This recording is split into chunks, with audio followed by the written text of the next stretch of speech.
भारतीय संस्कृति, रंगों का संगम, भावों का समंदर, इतिहास की गाथा, परंपराओं की ज्वाला और धरोहर का अथाह सागर है। हमारी संस्कृति देश की सॉफ्ट पावर का सबसे मजबूत हस्ताक्षर है।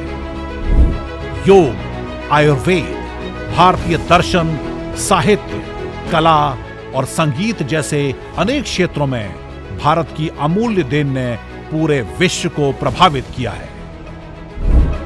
इंदिरा गांधी राष्ट्रीय कला केंद्र भारत की इस समृद्ध संस्कृति को दुनिया के सामने लाने का प्रयास कर रहा है।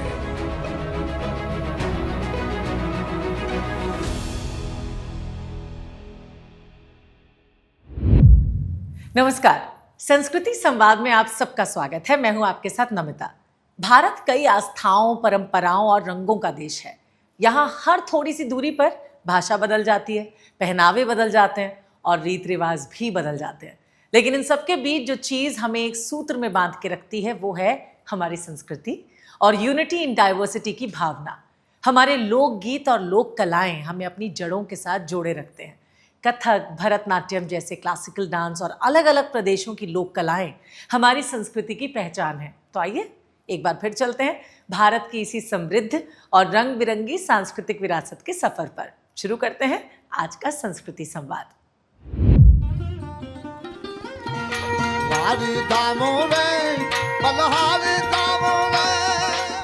The Koniaks, who are the largest tribe of the state. हमें ये कहा गया मार्च 1947 में कि आप अपने घर से एक जगह इकट्ठे हो जाइए। लमा यूरू, जो अपनी 11वीं सदी की मोनेस्ट्री और अपने सफेद पहाड़ों के लिए काफी प्रसिद्ध है। आईजीएनसी के पुडुचेरी क्षेत्रीय केंद्र ने पुडुचेरी सरकार के सूचना और प्रचार विभाग के सहयोग से भारतीय सिनेमा के दो महान फिल्मकारों ऋत्विक घटक और गुरुदत्त पर 2 विशेष प्रदर्शनियों का आयोजन किया।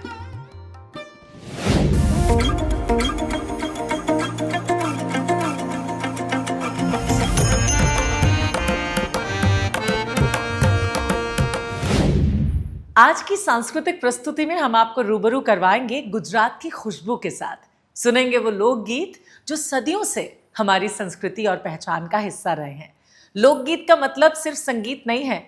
लोकगीतों में हमारे जीवन के सुख दुख, हमारी मेहनत और उम्मीदों की कहानी भी होती है। जब मुरलाला मारवाड़ा अपनी सुरीली आवाज में ये गीत सुनाते हैं तो गांव घर की यादें ताज़ा हो जाती हैं। उनकी गायकी हमें अपनी जड़ों और परंपराओं की ओर खींच ले जाती है। तो आइए इन गीतों में महसूस करते हैं गुजरात की लोक संस्कृति को।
मारे धन कर लांगल लाला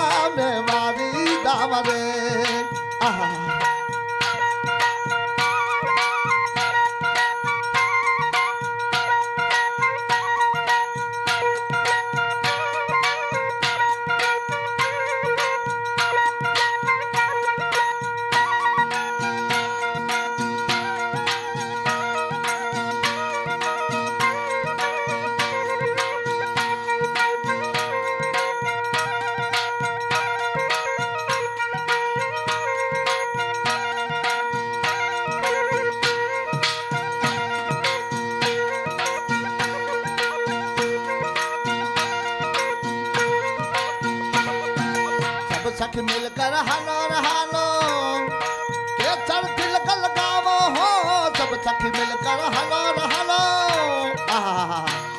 हो के चढ़ दिल गल गावो गरु घना है ताले वो बतावो वारी गावो रे गरु घना है ताले वो बतावो वारी गावो रे हाय वारी गावो रे बलहारी गावो रे हो वारी गावो रे बलहारी गावो रे मर धनकर ओंगल आया मैं वारी गावा रे मर धनकर ओंगल आया मैं वारी गावा रे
सतगुरु दर्शन दिला रे दिला मेरा भागवत ही दिला हो सतगुरु दर्शन दिला रे दिला मेरा भागवत ही दिला मेरे कर्म भरम सब छिला मैं वारी गाऊं रे बस कर्म भरम सब छिला मैं वारी गाऊं रे हाय वारी गाऊं रे बलहारी गाऊं रे हो वारी गाऊं रे बलहारी गाऊं रे गल लागल लाला मैं वारी गावा रे मर धनकर लागल लाला मैं वारी गावा रे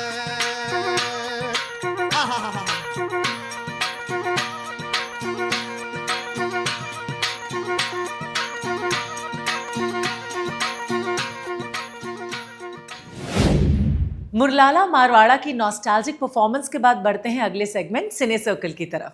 documentary film Konyaks and other tribes of Nagaland के जरिए आज हम आपको लेकर चलेंगे पूर्वोत्तर भारत के खूबसूरत राज्य नागालैंड और जानेंगे कोन्याक जनजाति के बारे में, जो अपनी वीरता और अनोखी परंपराओं के लिए जानी जाती है। चेहरे पर बने नीले टैटू, पारंपरिक आभूषण और सुंदर हस्तशिल्प कला, ये सब उनके गौरवशाली इतिहास की पहचान है। कोन्याक लोग एक और साहसी योद्धा रहे हैं तो दूसरी ओर कला और परंपराओं को सहेजने वाले कुशल कलाकार भी हैं। तो आइए देखते हैं ये डॉक्यूमेंट्री फिल्म और परिचित होते हैं भारतीय संस्कृति के एक और अनूठे पहलू के साथ।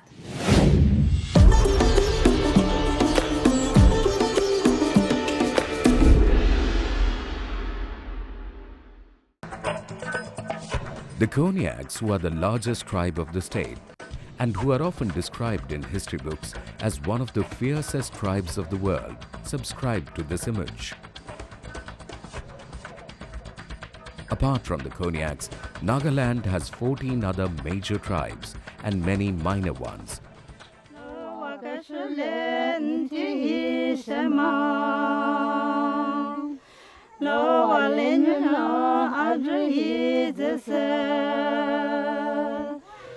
The Konyaks can be found in majority in the Mon district of the state. The Konyaks themselves are further subdivided into groups. The lower Konyaks, who live in areas spreading from Mon to Naganimora. The eastern Konyaks, who live in between Shanga to Lungwa. The upper Konyaks, who live between Apoi and Tabu.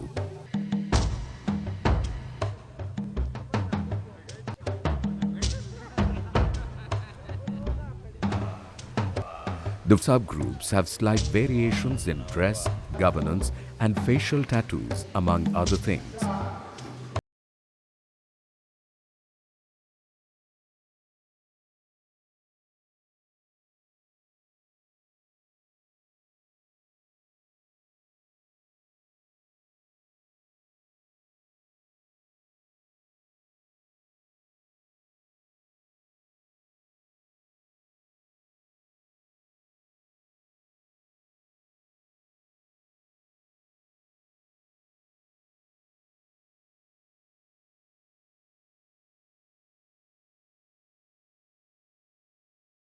the chief's wife, the Rani of our village. And tattooing is done with the soot collected from the dhuna tree. And then this is, again, designs are made on the face, and this is hammered after smearing the paste. And after that, after about a week or maybe 2 weeks, when the sore just subsides, the tattoo remains permanently. By seeing the tattoo, you can notice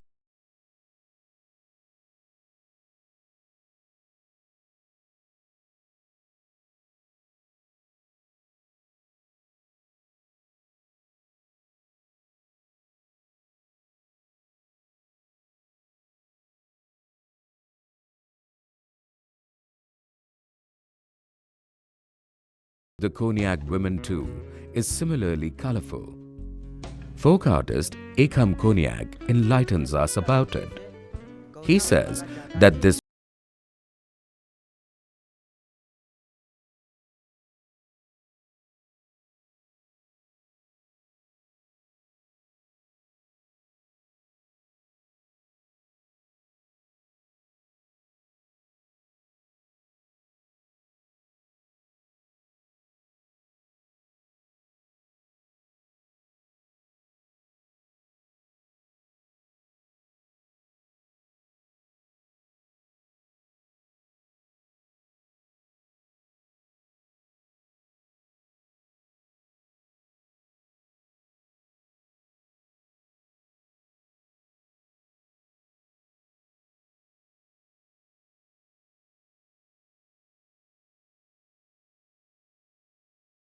tribes of Nagaland too are very fond of jewelry and prefer dresses dominated with red or black.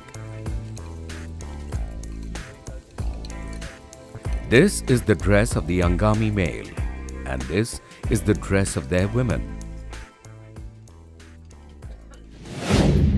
Cine circle के बाद अब वक्त है विशेष साक्षात्कार का, जिसमें आज हमारे साथ हैं वरिष्ठ पत्रकार और लेखक त्रिलोक दीप। हिंदी पत्रकारिता जगत में उनका नाम बहुत सम्मान के साथ लिया जाता है। लगभग 6 दशकों का पत्रकारिता का उनका सफर सादगी, ईमानदारी और जिम्मेदार पत्रकारिता का शानदार एग्जाम्पल है।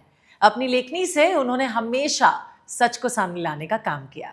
तो आइए इस खास बातचीत में उनके अनुभवों और विचारों को सुनते हैं।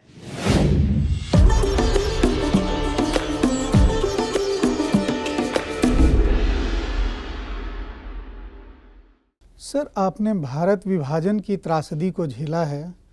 बंटवारे के बाद रावलपिंडी से आपका परिवार इधर आया, तो इस त्रासदी ने आपके बचपन, जीवन और दृष्टिकोण को किस प्रकार प्रभावित किया? हमें ये कहा गया मार्च 1947 में कि आप अपने घर से एक जगह इकट्ठे हो जाइए, वहाँ से एक जगह हम आपको शिविर में ले जाएंगे और सेना की देख रेख में आप रहेंगे। तो आप समझे कि हम तो 15 दिन शरणार्थी रहे मार्च में ही, तो शरणार्थी का जीवन क्या तब हमने देख लिया था, और 15 अगस्त के बाद क्या होने वाला है वो भी हम समझ गए थे। इस बीच मई या जून में महात्मा गांधी आए हमें रावलपिंडी में। मैं 11.5 साल का था, तो मेरे चाचा जी कहने लगे चलो मैं गांधी जी से मिलवा के लाता हूँ। अब वहाँ उस वक्त तो भीड़ भाड़ ज़्यादा होती नहीं थी, तो वहाँ गए तो वहाँ वो भी थे और खान अब्दुल गफ्फार खां भी थे। तो हम बच्चे थे, तो गांधी जी को छुआ हमने, सिर्फ जाकर देखा गांधी जी। तो उन्होंने ये कहा कि भाइयों बहनों फिक्र मत करो, अमन कायम होगा, शांति स्थापित होगी। ये कुछ हो गया है तो आप अपना जहाँ हैं वहीं रहिए, अगर विधिवत विभाजन हुआ तो आपको कुछ नहीं होगा। सुन लिया, वापस आ गए। मेरे चाचा जी मेरे साथ थे, तो उन्होंने बताया मेरे पिताजी को कि ऐसा गांधी जी बता रहे थे। वो नहीं भाई, हमारा मन तो डोल गया है।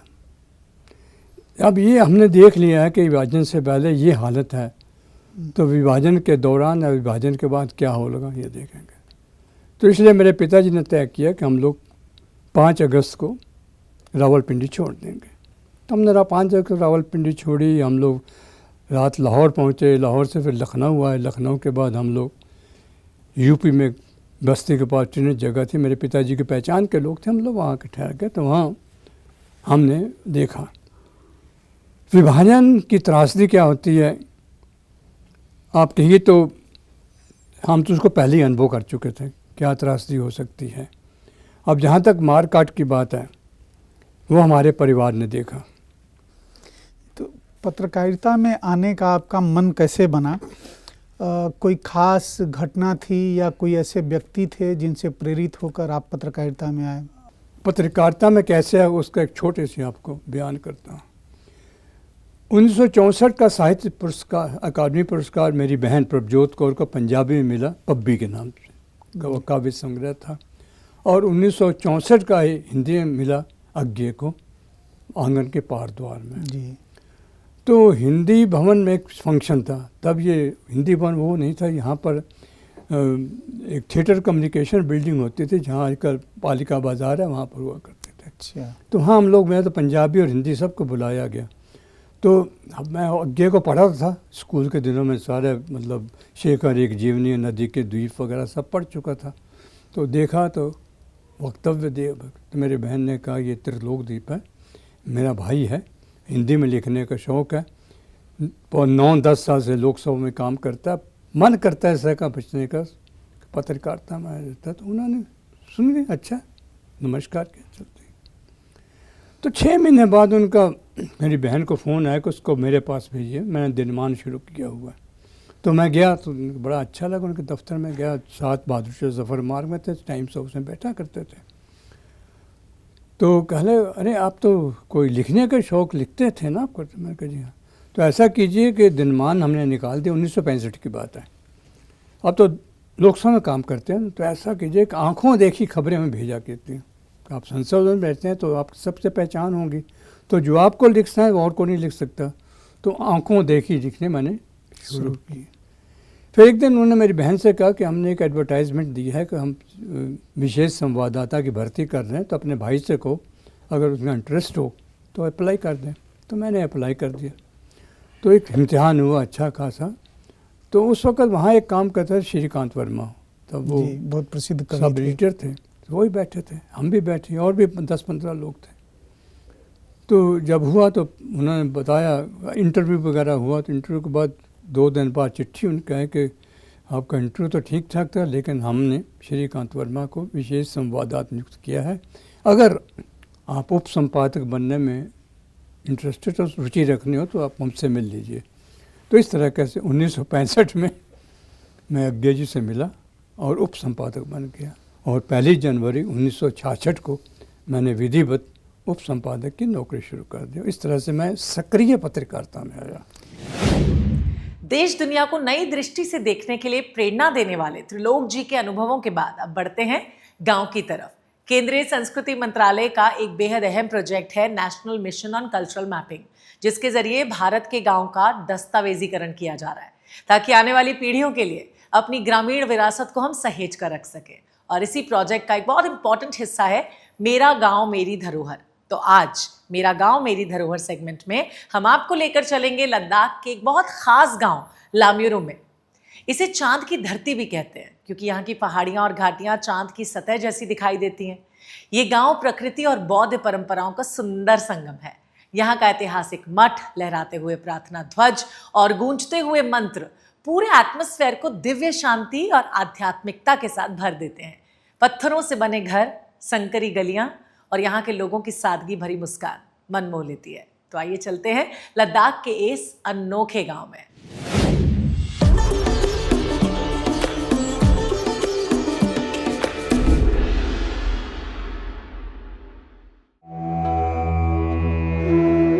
लमा युरू, जो अपनी 11वीं सदी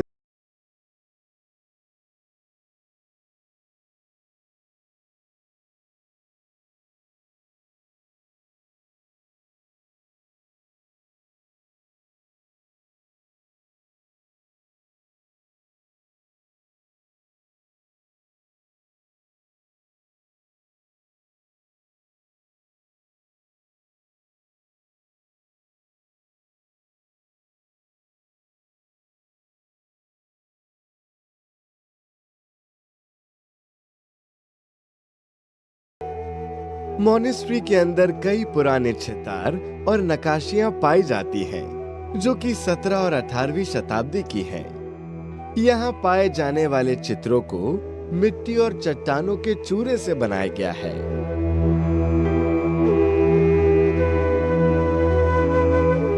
आज भी अंदर एक गुफा देखी जा सकती है, जो 11वीं सदी की है, जिसमें 11वीं सदी की मूर्तियां पाई जाती हैं। लमा युरु मॉनेस्ट्री में 5 इमारतें हैं, जिसमें 4 इमारतें चारों दिशाओं में बनाई गई हैं और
तो आज के संस्कृति संवाद में हम भारत के कई रंगों के साथ रूबरू हुए। उम्मीद है कि आपको ये एपिसोड पसंद आया होगा।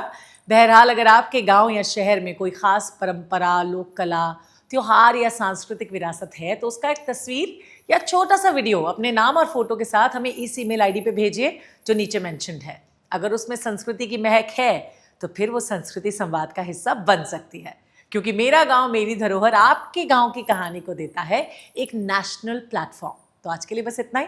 जाते जाते देखिए IGNCA में हाल ही में हुए कुछ खास कार्यक्रमों की झलकियां, हमारे आखिरी सेगमेंट सांस्कृतिक सुर्खियां में। फिर मिलेंगे आपसे संस्कृति के कुछ नए रंग, नए रूप और नई कहानियों के साथ। तब तक मुझे इजाजत दीजिए। आप सब अपना बहुत अच्छे से ख्याल रखिए। हाँ, नमस्कार। IGNCA के पुडुचेरी क्षेत्रीय केंद्र ने पुडुचेरी सरकार के सूचना और प्रचार विभाग के सहयोग से भारतीय सिनेमा के 2 महान फिल्मकारों ऋत्विक घटक और गुरुदत्त पर 2 विशेष प्रदर्शनियों का आयोजन किया।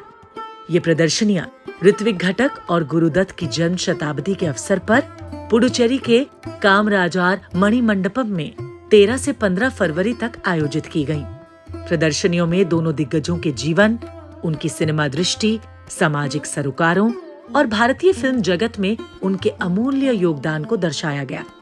दुर्लभ फोटोग्राफ्स, पोस्टर्स और दस्तावेजों के माध्यम से दर्शकों को भारत के समानांतर और क्लासिक सिनेमा की समृद्ध विरासत से रूबरू होने का अवसर मिला। IGNCA के जनपद संपदा प्रभाग और मीडिया सेंटर द्वारा समवेत सभागार में डॉक्यूमेंट्री फिल्म रामलीलाज ऑफ उड़ीसा की स्क्रीनिंग की गई। फिल्म का निर्देशन किया है शंखजीत डे ने। ये डॉक्यूमेंट्री उड़ीसा की समृद्ध और विविध रामलीला परंपराओं को खूबसूरती के साथ प्रस्तुत करती हैं। इसमें भक्ति, लोक अभिनय और जीवंत सांस्कृतिक विरासत की अनूठी झलक देखने को मिलती है। फिल्म के माध्यम से दर्शकों को उड़ीसा की लोक नाट्य परंपराओं और उनकी ऐतिहासिक सांस्कृतिक गहराई से रूबरू होने का अवसर मिला। ये आयोजन भारत की समृद्ध प्रदर्शन कला परंपरा का उत्सव साबित हुआ।